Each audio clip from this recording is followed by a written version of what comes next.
Fabi, vamos lá, vamos por partes. Fabi, olha, quando eu ouvi o que as mulheres ficaram 2000 anos caladas, eu realmente não sei o que a Carmen Lúcia estava pensando.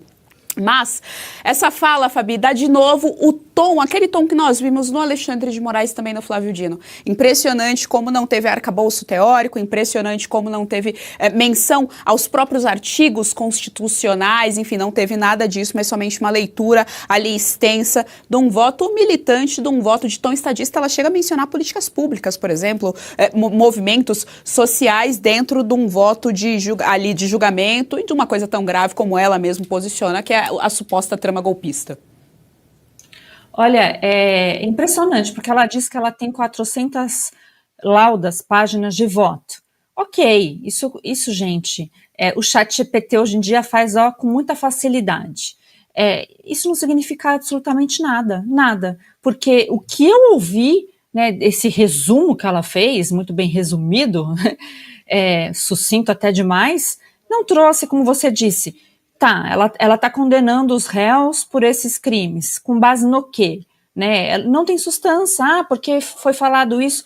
Ela só repete, ela só carimba o que o próprio ministro Alexandre de Moraes falou, fica aquelas brincadeiras super inconvenientes, para dizer no mínimo, em relação ao Dino fazendo nesse bate-bola aí com ela, e tivemos até uma intervenção ali do próprio Zanin, já antecipando o voto dele também em relação ao que seria criminoso, que o Alexandre de Moraes acabou passando o vídeo que ele não tinha conseguido passar, né, interrompeu nesse voto da ministra Carmen Lúcia para passar o vídeo daquele 21 de janeiro, que todo mundo conhece, é super público, né, que o presidente Bolsonaro, então, ali diz que ordens legais não seriam cumpridas, que o Alexandre de Moraes deveria sair, né, que inquéritos deveriam ser encerrados, inquéritos ilegais, né, tudo isso. E isso configura-se, então, a tentativa de golpe, aquele golpe continuado de 2021 que vai parar lá, né, no 8 de janeiro. E fica só nisso. Né? E tudo que o Fux falou, absolutamente tudo, em 13 horas de votos, combinando sociologia, direito, filosofia do direito, jurisprudência, doutrina, o que está nos autos, o que está nas defesas, as provas colacionadas. Carmen Lúcia só rebateu dizendo, os terabytes, os 70 terabytes, é porque tinha vídeo. Este é o nível dessas pessoas que estão hoje condenando diversos réus e sacramentando um futuro super nebuloso ao Brasil.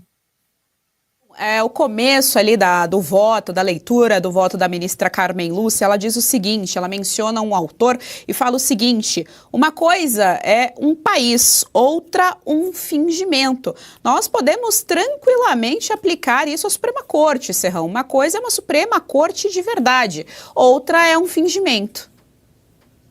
Pois é, não sei se o Afonso Romano de Santana, um poeta liberal, mas também de um jeito para a esquerda, concordaria em utilizar seus versos para fazer essa grande obra, que foi o voto da ministra Carmen Lúcia. Mas ela usou Afonso Romano de Santana. Poesia.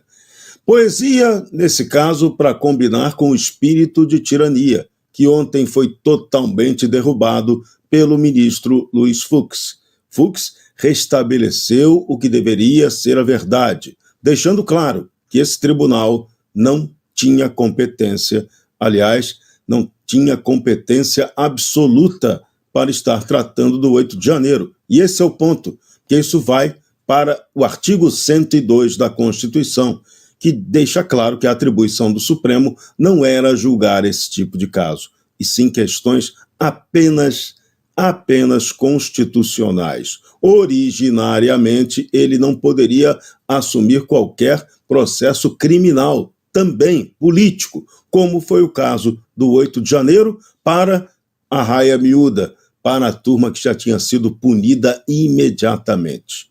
E tem um outro detalhe grave: esse Supremo foi vítima, e vítima como julgadora em nenhum lugar da história da humanidade mostrou-se eficiente. Mas a ministra Carmen Lúcia foi dura.